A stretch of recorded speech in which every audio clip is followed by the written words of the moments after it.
Friday morning வீட்லயே வறுத்தரைச்சி புளிசாத பொடிலாம் ready பண்ணி சூப்பரா ஒரு புளிசாதம் செஞ்சாச்சு. புளிசாதத்துக்கு பொட்டேட்டோ ஃப்ரை தான் எப்பவுமே அல்டிமேட் காம்பினேஷன். ஸோ உருளைக்கிழங்கையும் கட் பண்ணி ஃப்ரை பண்ணி எடுத்தாச்சு. என்னடா இவ்ளோ காலையில வந்து புளிசாதம் செஞ்சு உருளைக்கிழங்குலாம் வறுத்து பேக் பண்றேன்னு பாக்குறீங்களா? ரொம்ப நாள் கழிச்சு ஒரு சின்ன ட்ரிப் பிளான் பண்ணியிருக்கோம் ஃப்ரெண்ட்ஸ். ஒரு ஹாஃப் டே ட்ரிப் தான். வெயில் அதிகமா இருக்குன்றதுனால நன்னாரி சர்பத்தும் போட்டு பேக் பண்ணி எடுத்து வச்சாச்சு. நேஹாக்கு எக்ஸாம் முடிச்சுட்டு எங்கேயுமே கூட்டிட்டு போல. அதனால வந்து சரி கோவிலுக்கு தான் போறோம். சிறுவாபுரி கோயிலுக்கு போய் ரொம்ப நாள் ஆயிடுச்சு. அதனால ஃபேமிலியோட சிறுவாபுரிக்கு வந்து ஒரு சின்ன ட்ரிப் பிளான் பண்ணி போயிட்டு வந்தோம் நேத்து.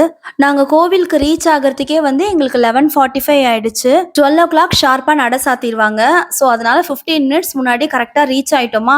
அதனால கூட்டம் அதிகமா இல்லை கோவில்ல. மோஸ்ட்லி சிறுவாபுரியில வந்து டியூஸ்டே தான் வந்து கூட்டம் அதிகமா இருக்கும். ஃப்ரைடே அந்த அளவுக்கு நமக்கு க்ரௌட் இருக்காது. அதனால எங்களுக்கு சாமி தரிசனம் வந்து நல்லா கிடைச்சது. சாமியை வந்து திருப்தியா கும்பிட்டு முடிச்சுட்டு அதுக்கப்புறமா வெளியில வந்துட்டு சின்ன சின்ன பர்ச்சேஸ்லாம் இருந்தது. அதெல்லாம் பர்ச்சேஸ் பண்ணோம். சரி அதுக்கப்புறமா நம்ம கொண்டு வந்த புளிசாதத்தை சாப்பிடுவோம்னு சொல்லிட்டு பார்த்தா சுத்தமா எங்களுக்கு வந்து சரியான இடமே கிடைக்கல. ஏன்னா பயங்கர வெயில். அதனால உட்கார்ந்து சாப்பிட்ற மாதிரி எங்களுக்கு எதுவும் இடமே செட் ஆகல. அதுக்கப்புறமா ஒரு பிளேஸ் வந்து எங்களுக்கு கிடைச்சது.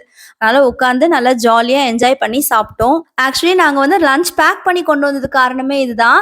நல்லா பச்சை பசேல்னு வயல்வெளிக்கு நடுவுல உட்காந்து சாப்பிடுறது ரொம்ப நல்லா இருக்கும். எங்க எல்லாருக்குமே ரொம்ப பிடிக்கும். அதனால தான் கொண்டு வந்தோம். உங்களுக்கு இந்த மாதிரி எக்ஸ்பீரியன்ஸ் இருந்ததுன்னா கண்டிப்பா ஷேர் பண்ணுங்க. அவ்வளவுதான் ஃப்ரெண்ட்ஸ், எங்களுடைய ட்ரிப் வந்து இதோட முடிஞ்சிருச்சு. லஞ்ச் முடிச்சுட்டு அதோட நாங்க ஒரு 2 o'clock வந்து வீட்டுக்கு ரீச் ஆயிட்டோம்.